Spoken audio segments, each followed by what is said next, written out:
Saat ini saya akan menjelaskan tentang pembahasan 9 kriteria Hill. 1. Kekuatan asosiasi. Besar angka menunjukkan seberapa kuat hubungan paparan dan kejadian penyakit. Semakin besar angka menunjukkan, semakin kuat hubungan dan menyatakan bahwa hubungan tersebut bersifat kausalitas. Ukuran untuk menilai hubungan paparan dan penyakit berupa risiko relatif atau rasio Dodds. Kriteria kekuatan asosiasi bersifat mutlak untuk menunjukkan suatu penelitian bersifat kausalitas. Contohnya, sebuah studi pada kelompok perokok terpapar dan tidak perokok tidak terpapar dengan jumlah sampel masing-masing kelompok 20 orang. Yang kedua, konsistensi hasil penelitian walaupun penelitian sejenis dilaksanakan pada waktu dan tempat yang berbeda, pada populasi yang berbeda, dan oleh berbagai peneliti yang berbeda. Ini menunjukkan bahwa terdapat hubungan yang bersifat kausalitas. Kriteria konsistensi bersifat mutlak untuk menunjukkan suatu penelitian bersifat kausalitas. Contohnya, penelitian mengenai kelompok perokok dan tidak perokok yang dilakukan di Surabaya tahun 2015 menunjukkan bahwa nilai risiko relatif sebesar 4. Yang ketiga, spesifitas. Faktor kausal menghasilkan hanya sebuah penyakit dan bahwa penyakit itu dihasilkan dari hanya sebuah kausal tunggal. Makin spesifik efek paparan, makin kuat hubungan kausal. Contohnya, pada kanker paru, merokok diprediksi sebagai penyebab kanker paru. Yang keempat, hubungan temporal. Untuk mengetahui sebuah faktor merupakan kausal penyakit, maka harus dipastikan bahwa paparan terhadap faktor itu berlangsung sebelum terjadinya penyakit. Contohnya, pada kasus kanker paru-paru sebagian besar didahului oleh merokok. Yang kelima, terdapat tindakan gradasi biologi. Paparan yang semakin kuat menyebabkan seseorang dalam waktu singkat dapat menderita penyakit tersebut lebih cepat. Kriteria ini bersifat mutlak untuk menunjukkan suatu penelitian bersifat kualitas. Contohnya, si A merokok setiap hari sebanyak 2 batang. Setelah 5 tahun mengidap kanker paru. Si B merokok setiap hari sebanyak 5 batang. Setelah 2 tahun mengidap kanker paru. Keenam, secara biologi dapat dimengerti. Melalui biologi dapat dijelaskan runtutan kejadian suatu penyakit tidak bertentangan dengan ilmu biologi. Kriteria ini juga bersifat mutlak untuk menunjukkan penelitian menunjukkan hubungan kausalitas. Contohnya, penyakit kanker paru diawali dengan asap rokok yang memiliki kadar nikotin yang masuk ke paru-paru. Nikotin yang masuk menyebabkan rasukannya eptil. Yang ketujuh,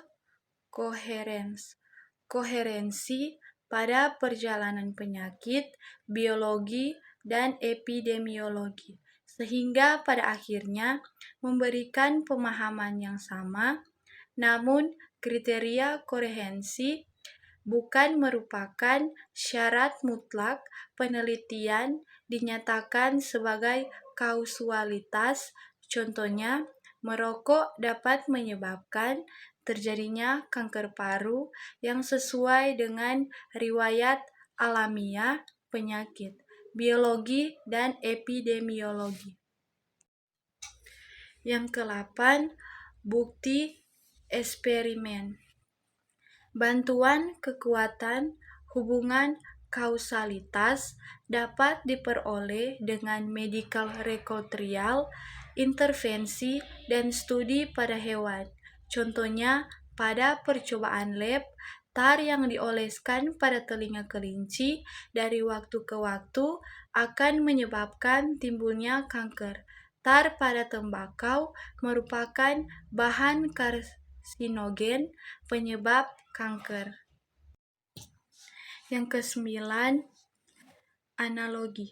Jika suatu kausalitas sudah ada sebelumnya pada kondisi yang relatif sama, maka hasil penelitian yang memiliki karakteristik hampir sama dapat dianalogikan memiliki tingkat kausalitas yang sama pula.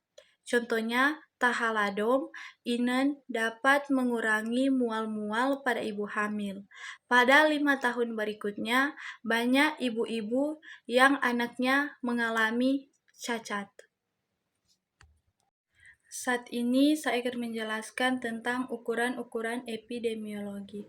Rasio. A. Definisi. Rasio adalah besarnya relatif dua kuantitas atau perbandingan dari dua nilai.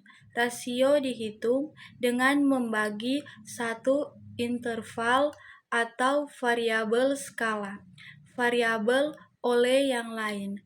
Pembilang dan penyebut tidak perlu dikaitkan. Oleh karena itu, orang dapat membandingkan apel dengan jeruk atau apel dengan sejumlah kunjungan dokter. B. Properti dan penggunaan rasio. Rasio adalah ukuran deskriptif umum, digunakan di semua bidang.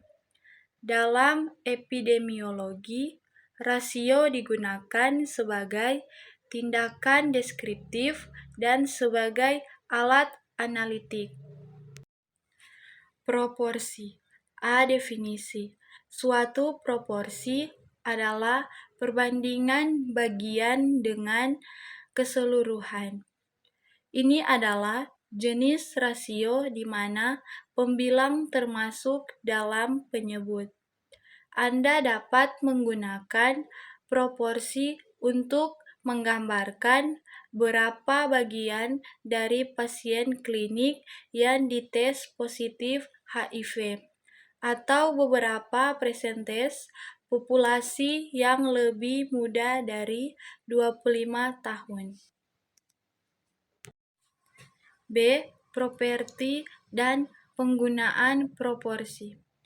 Proporsi adalah ukuran deskriptif umum yang digunakan di semua bidang. Dalam epidemiologi, proporsi digunakan paling sering sebagai tindakan deskriptif. Rate. A. Definisi.